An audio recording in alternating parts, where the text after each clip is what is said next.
Chapter 3. The Lawrence Boy. Meg, the oldest March girl, knew Sally Gardiner. On 31st December, Mrs. Gardiner gave a New Year's party. Sally asked Meg and Joe to come to the party.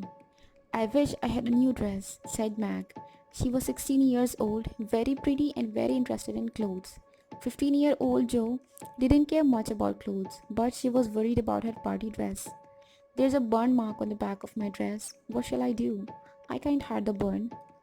"Sit still and keep your back out of the side. The front is all right," said Meg. "But Joe, please act like a girl and not a boy. Don't put your hands behind your back." "Don't worry about me. I'll be as good as gold. But if I do anything wrong, let me know." "I'll open my eyes very wide, Joe. Then you'll know." On the evening of the party, the girls took a long time to dress. Meg had some new shoes. They were blue and very pretty, but they were too small for her and they hurt. Mrs. Gardiner welcomed them kindly. Meg was soon talking happily to Sally Gardiner. But Jo didn't care much for girls or girlish talk. She stood with her back against the wall. She felt very much out of the place among people she didn't know. The dancing began, and soon Meg was asked to dance. Jo stepped behind the curtain to hide. She found herself in a little room. But she was not alone. She was face to face with the Lawrence boy. "Oh dear, I didn't know anyone was here," said Jo, and they began to leave. But the boy laughed and said, "Don't mind me, stay if you like. I only came here because I don't know many people. I felt strange at first." "So did I. Don't go away, please. You live near us, don't you?" "I live next door. How's your cat, Miss March?" asked the boy. "Very well, thank you, Mr. Lawrence, but I'm not Miss March. I'm only Joe," she said. "I am not Mr. Lawrence. I am only Laurie. My first name is Theodore, but I never use it. I hate my name, Josephine. I wish everyone would say Joe. Do you like parties?" "Sometimes. I have been at school in Switzerland and I haven't been to many parties in England." "Who is the young lady with the pretty shoes?" he asked. "It's my sister Margaret, Mag. She's called, and you knew it was. Do you think she's pretty?" "Oh yes, she makes me think of the German girls. She looks so fresh and quiet." Joe liked the Lawrence boy better than ever before. She took several good looks at him, for she was going to describe him to her sisters. He was good looking. He had black hair, dark eyes, and brown skin, and he was quite tall. "I wonder how old he is," thought Joe. She said, "I suppose you're going to college soon. I often see you studying." "Not for a year or two. I'm 16 next month." Joe and Laurie talked for a time, and Joe discovered he liked playing the piano. "I can see a fine piano in the next room," she said. "Please play something." "If you'll come to," he answered. "I can't because—" And Joe stopped. "Because what?" asked Laurie. "You won't tell anyone, will you?" "Never." "Well, I stood in front of the hot fire and burnt my dress a little. My sister Meg told me to sit still, then no one would notice it. You may laugh if you want to. It's funny, I know."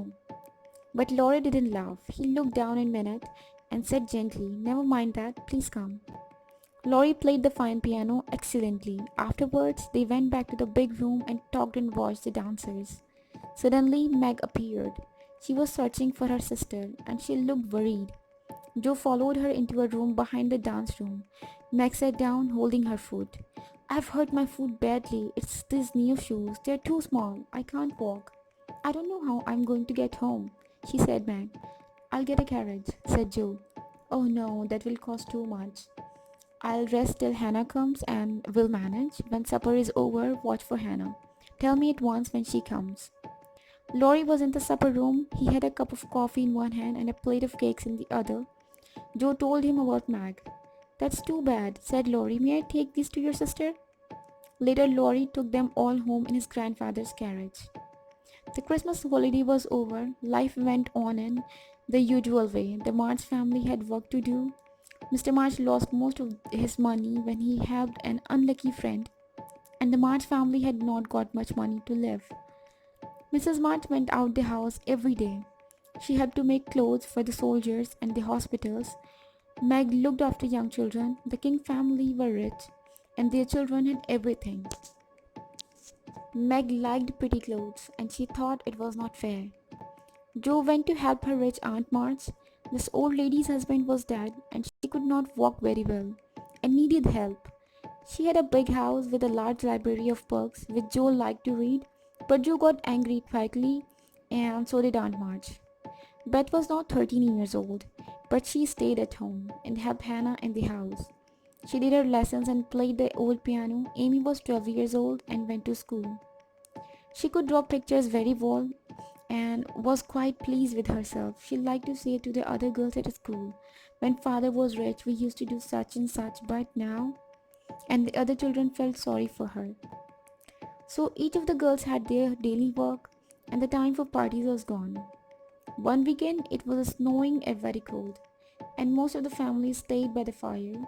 But Jo put on her coat and went out into the garden. "What are you going to do now, Jo?" asked Meg. "I can't keep still all day like you. I like adventures and I'm going to find some." Meg went back to the warm fire and Jo went out in the cold snow. She worked hard, moving the snow from the door, and she cleared the garden. As she did this, she looked up at the house next door. The big house belonged to Mr. Lawrence and it looked much grander than their house. Through the windows, you could see lovely furniture. The garden was well kept, and there was a big building for the carriage and the horses. Jo thought it was a palace. She wanted to see inside it, and above all, she wanted Lawrence boy to be her friend. Once she saw his face at a window, and he looked sad. "Mr. Lawrence doesn't know what's good for that boy," she thought. "He needs young, lively people to play with. I wish I could tell the old gentleman that." Jo liked doing daring things, and she decided to go over to the house one day.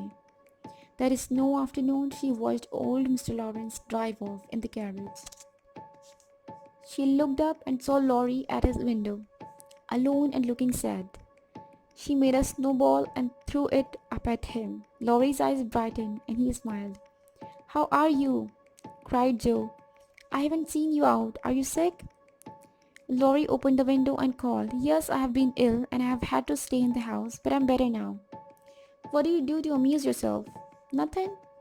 "Why don't you ask some friends to visit you?" "Boys make such a noise and my head hurts." "Well, what about quiet girls?"